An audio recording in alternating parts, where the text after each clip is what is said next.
Hey guys, what's up? Welcome back to another MLB DFS Slurve video here on YouTube. This is No Huddle Fantasy Sports. It's August 18, 2020, and we are talking baseball-specific DFS for the main slate tonight. 11 total games on schedule for tonight.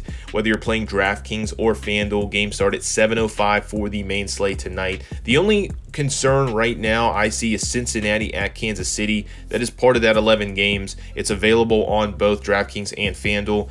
Cincinnati obviously had a positive COVID test a few days ago, had the remainder of their Pittsburgh series canceled. As of right now, it seems like Cincinnati's good to go. Should be all good to go for tonight in that Kansas City game. But make sure you pay attention to that. Things can change throughout the day. We mention it always, whether it's Vegas lines, sometimes pitchers change, the weather, of course. You want to check all that as we get closer to lock. We are posting these Slurve videos really early in the morning, at least recording them really early, posting them later in the day. So a lot of things can change throughout the remainder of the day as you get closer to games. But make sure you pay attention to that Cincinnati at Kansas City game. There are some pitchers we're interested in that game. I will mention those, and again, I'll remind you that that game is highlighted here in case there should be any concerns. The only other thing I would mention in terms of weather, the Tampa Bay at New York and Philadelphia at Boston game are showing kind of that same small chance of rain. Again, make sure you check closer to lock. Make sure you follow us at No Huddle FS on Twitter. I'll post some final thoughts, some final lineups, picks, pitchers, all that. A lot of it will be the same as we discussed in this video, but if things should change, I will definitely mention those later. Make sure you follow, of course, weather as you get closer to the games. Outside of that, welcome back to the channel. Welcome back to No Huddle Fantasy Sports.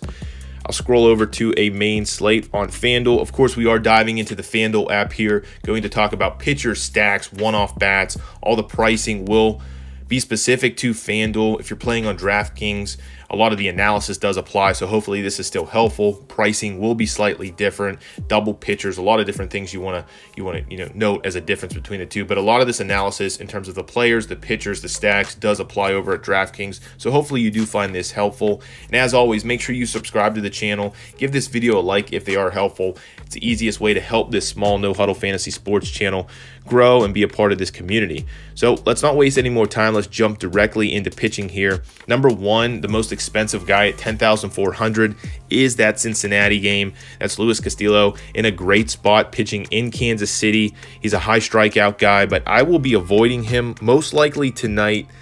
He's of interest to me, but I think his price at $10,400 is just a little too steep. I mean, he has all of the peripherals. We've seen him pitch to a high strikeout total. Kansas City has a middle-of-the-road lineup. They're 11th in strikeout at 24%, 308 WOBA, that's number 19, so pretty low in MLB. And then their 93 WRC plus in 2020 is bottom 10 in the league. So again, a cake matchup. Pitching in Kansas City, I mentioned, as a park, that is a pitcher's park. Castillo has a 27% K rate in 2020. That's pretty on average with what he's done over the last couple of years. I mean, but the price here at $10,400, he just has not pitched super well. He struggles with walks. You can see here he's already had, 6, 7, 8 walks in 4 games. That's kind of troubling, but more importantly, that racks, even if he can hold on, that really ramps up his pitch count, gets him out of games early.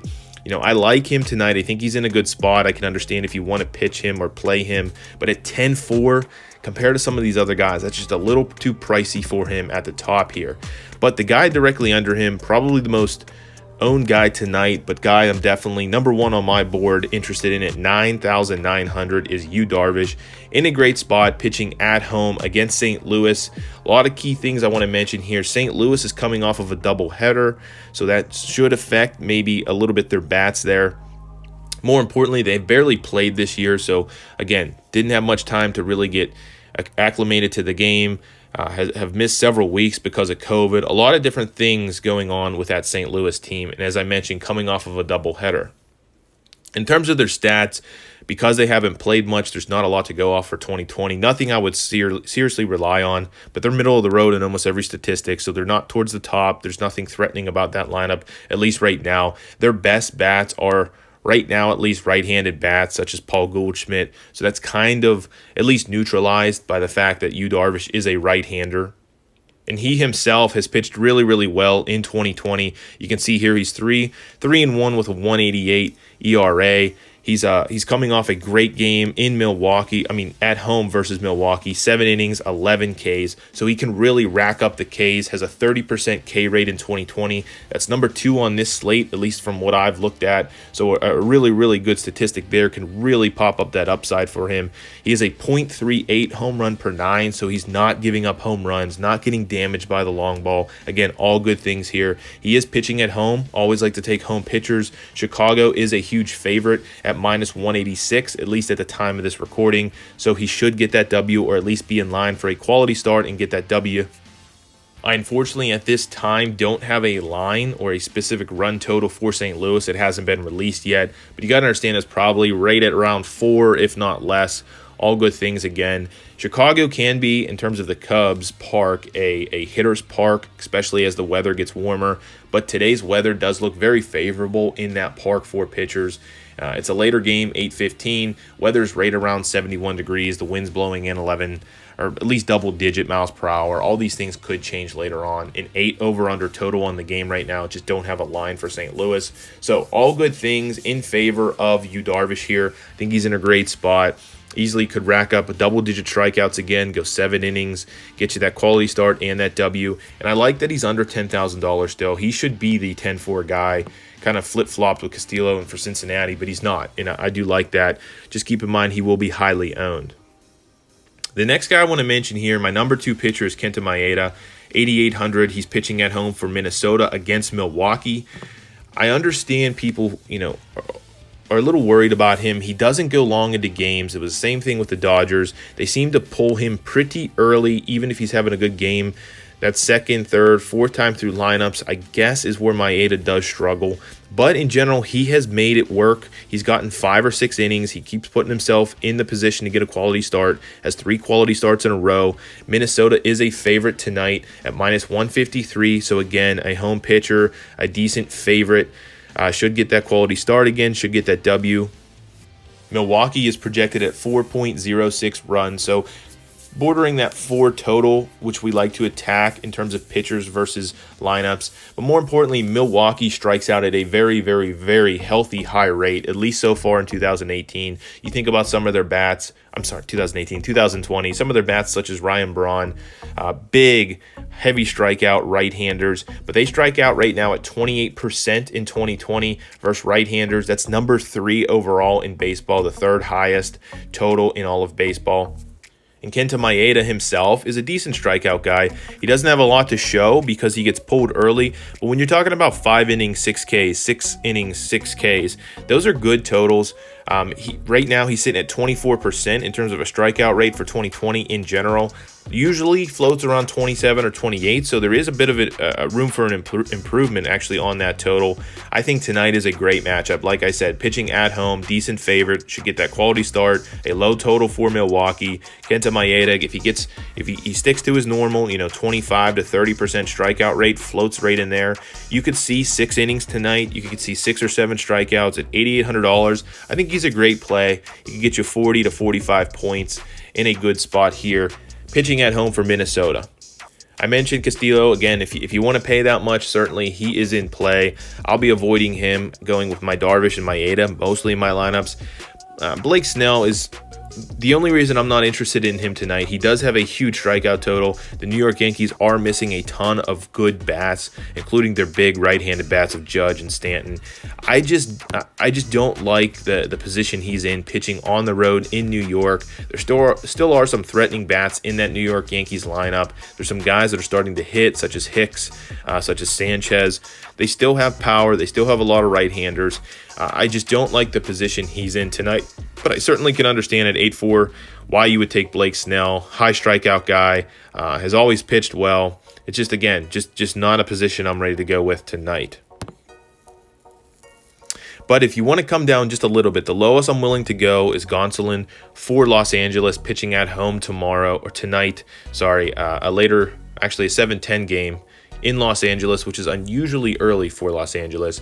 Nonetheless, pitching at home versus Seattle. We've attacked Seattle time and time again. So far this year, Gonsolin has pitched pretty well. He's coming off a 38 FanDuel performance, had 8 Ks, has shown a 29, 30% K rate so far in 2020. I realize the numbers are what they are. It's very skewed right now, especially considering he had 8 and 4 innings. But $7,100, I think he's in a good spot. He's a huge favorite. He's a huge favorite at -250. The problem is, if he's only going to get 4 innings, it's going to be really hard to get that quality start and qualify for a win. It's not my favorite pick in the world, but if we scroll over to his game log, he's pitched 2 games so far, 63 pitches in his first outing, 82 in his second outing. So those are why he's getting limited to 4 innings. Hopefully, if he can get up to 90, maybe even if he's having a good game, they let him push 100 pitches, we could probably get 5 or 6 innings. In a good spot against Seattle, just not a threatening lineup. There's nothing really in that lineup that you should be scared of or any pitcher should be scared of. Pitching at home, huge favorite, all good things. If you want to go somewhere else, that's about as low as I will go at $7,100. But as I mentioned, my top 2 guys are really where I'm going to be focused tonight, and that's Darvish and Maeda. So let's talk about stacks. Where are we going to go with some of our bats? The number 1 stack for me tonight is Philadelphia, playing on the road in Boston against the Red Sox. Godley, the right-hander, pitching for Boston, just has not. I understand he was good in the past, but he has not been good so far this year. $6,500. I mean, no reason to really consider him at pitching, but you can see here he's coming off an 8 earned run game, playing at home versus Tampa. Tampa just absolutely destroyed him. -6 FanDuel points. Before that, he had a 5 earned run game pitching on the road in New York. He's just not having a good year. All of his stuff seems to be off. And for that reason, I really like Philadelphia. Philadelphia, as of right now, is number 2 on the board in terms of a run projected total at 5.45 runs. So a very healthy run projection, which could change, obviously, as the lineups come out. But nonetheless, is still a great spot. They have a lot of bats. And I also like that they have a lot of value bats. So obviously, Bryce Harper is your left-handed power bat for that lineup.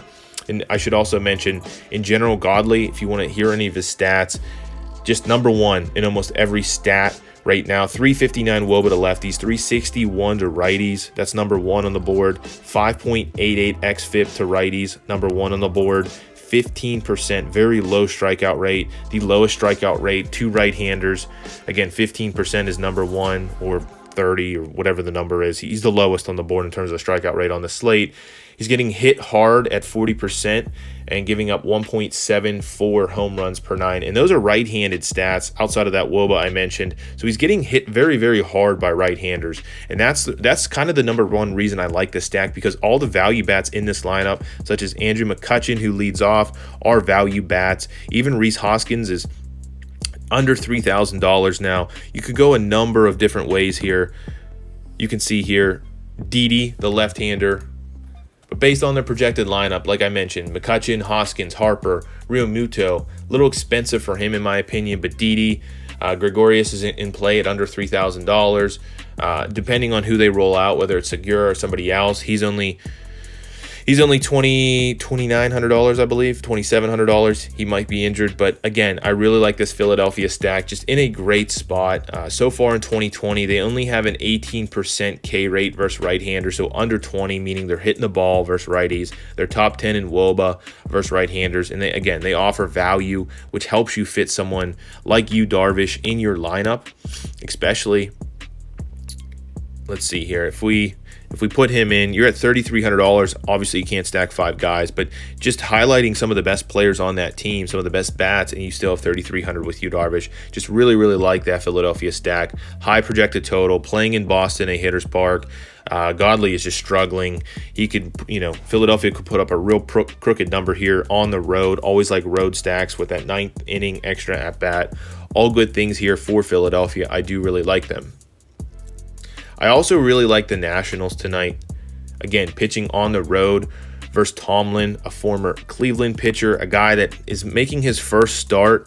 In my opinion, just kind of is that healthy body for Atlanta tonight, just trying to get anybody they can. He's bounced around a little bit. He's pitched out of the bullpen, but back in 2017 and 18, he was a starter for the Cleveland Indians and was not good. And I want to focus on that. That's really why I like the Nationals tonight.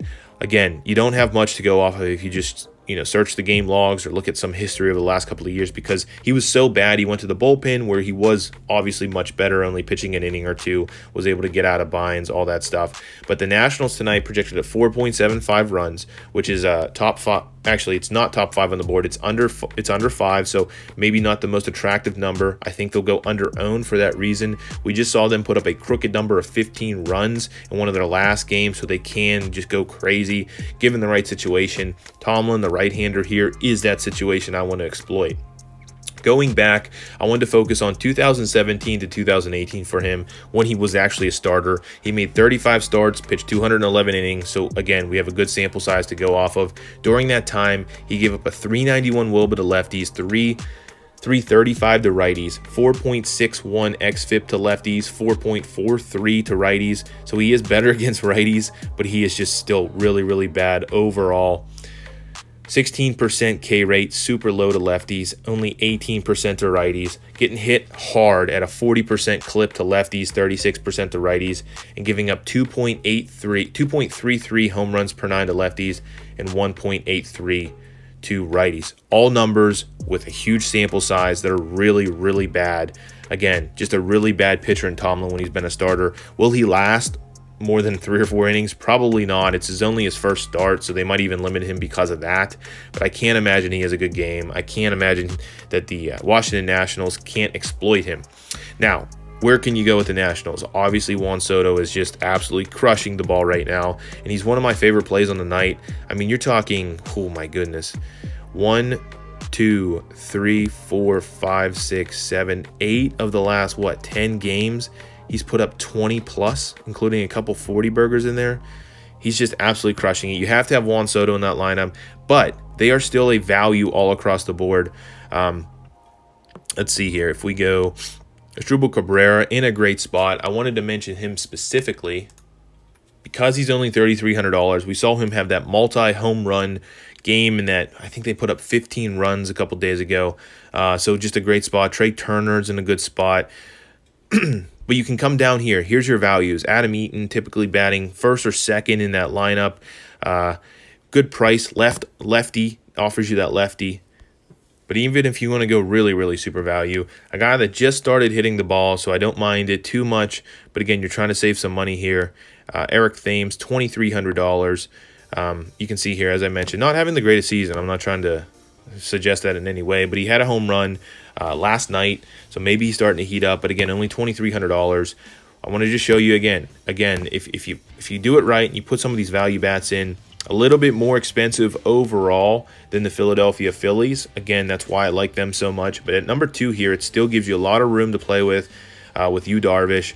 You can go a number of different ways here. I really do like this stack by the Washington Nationals here. I think that they can really exploit Tomlin, and I think they'll go under owned because of how many teams are above them in total runs projected. And last but not least here, I just want to mention the Toronto Blue Jays. They offer a substantial value as a stack. I don't think you necessarily need them to go that low as a stack, but they're facing Wade Leblanc. Leblanc is just not, there's nothing on him either. I mean, he's just not having a good year. I've highlighted him several times all over the board. Versus lefties, he is a 363 WOBA, and he is a left-handed pitcher, keep in mind. A 357 WOBA to righties. His xFIP to lefties is 512, so just awful. 517 to righties. He's just equally bad, left versus right. It doesn't matter. For that reason, I think you can stack against him any which way you want to. But there's a ton of options here. I've highlighted a couple guys. Vlad Jr., Hernandez, Guerrero, Grichuk, who just hit a home run last night. We could go with him. I just think in general you can save so much money with this Toronto stack, or at the very minimum, and I'll take LeBlanc out here and I'll just show you. If you go with Yu Darvish again, or even if you go higher than that, if you would go Castillo, you still have over $3,000 depending on who you stack and where. A lot of these guys at the top of the order, again, very, very cheap in a great matchup. Playing on the road, again, like to take stacks that are road teams. LeBlanc in Baltimore, just not a good pitcher versus left versus right. Toronto has a high total, 5.11, so over 5 runs projected for this Toronto team. All good things. I believe that's number 4 or 5 on the board, at least this early. So a very healthy Vegas total for this team, a very value style stack that you can fit a lot of different players around, and at the very least, you can take players, handpick players from this team. And so that's kind of it in terms of stacks. I've gave you my pitchers, my stacks. Now I want to talk about some one-off bats. I'll start with some value bats. The first guy I want to mention, if he's in the lineup, which I believe he will be, is Kiki Hernandez, Enrique Hernandez, however you want to call him. I like the name Kiki for him. I've seen that many times for the Dodgers here, and if I could find them. But he's not an outfielder. But he does offer a super, super value. He's always been a guy that's been able to hit left-handers. They typically deploy him in that manner. If he's up in the lineup, if he's above 8, I really like him at $2,400. I think he's in a great spot. Obviously, Los Angeles is projected 5.84 runs tonight, so a really, really high total for that Los Angeles Dodgers team. I'm not going to be stacking them. I don't like a lot of that left-on-left matchup because some of their best bats, of course, like Bellinger, Seager, all those guys are lefties. But Kiki Hernandez at $2,400 I think is a steal, especially if he's going to be batting higher in that order. You can also stick with that same game and go with Taylor here. Obviously, he's the shortstop for them. He usually, I think, plays second where Seager plays short. But regardless, at $2,500, a guy, again, a right-on-left matchup for him. He does take care of business when he's facing lefties. He's always been able to do that. He offers a little bit of power for a shortstop position and in a weak position in general. Second and third base tonight are pretty weak. I do like him at $2,500, again, offering that value price. And the last but not least in this lineup, another right-hander, under $3,000, AJ Pollock. I think he's been an underrated hitter for years. He's hitting 300 this year, has 5 home runs. If you look at his game long, he has been hitting. He's a good player, and he's hitting typically in the heart of that order, the Dodgers order, whether it's a righty or a lefty. He's not going to be platooned or taken out. A good spot for him tonight. Again, high total for the Dodgers, hitting middle of that order, has the right-on-left advantage. I talked about Grichuk for Toronto. Again, just a value price for him, $2,400. Had a home run last night playing against that Leblanc. He's actually had a great series of games here in a row, has been hitting the ball very, very well, has 3 multi-hit games in a row, 4 out of the last 5 games he's had multi-hits. So at $2,400, a guy that's hitting the middle of that order, that Toronto, 5.11 runs projected for them. LeBlanc can't do anything. Really like him as a value tonight. I talked about McCutchen if you're trying to get exposure to that Philadelphia team, which I highly suggest you do. Number 2 on the board in runs projected, $2,400 for a former MVP. I really like him. And I talked about the guy he's facing in Godley struggles more against right-handers. So if he's leading off, he's the right-hander. He's on the road. Boston's a great park to hit in. Godley's a great guy to take advantage of. McCutchen at $2,400, great value there. And Devers here, Rafael Devers for Boston, flipping the coin here. Going to the other side. Eflin, he's a decent pitcher, nothing to be afraid of in my opinion. He's not going to shut any team down or anybody down necessarily. Boston has not been hitting the ball very well, but Devers is a good price at $3,000. He's their left-handed, one of their few left-handed bats that take advantage of righties. He typically hits second, third, or fourth depending on, I guess, just the lineup for who they're facing when it's a righty. So he should be in the heart of that order at $3,000. I do like that total. Or I do like Devers. A couple other guys I'd mention here. If you want to go to Cleveland, which a lot of people I think are going to be stacking in tonight. I've heard there's a lot of turmoil in their clubhouse right now due to some of the things they've gotten in trouble with, some of their pitchers. But Tyler Nyquin at $2,100 should be in that lineup. Typically is when they face a right-hander. He's at left-on-right matchup. Nothing special about him. Has played a little bit this year. Just pay attention. If he's in the lineup at $2,100, especially if he's hitting higher in that lineup, a great spot for him in that Cleveland team. I talked about Eric Thames for Washington.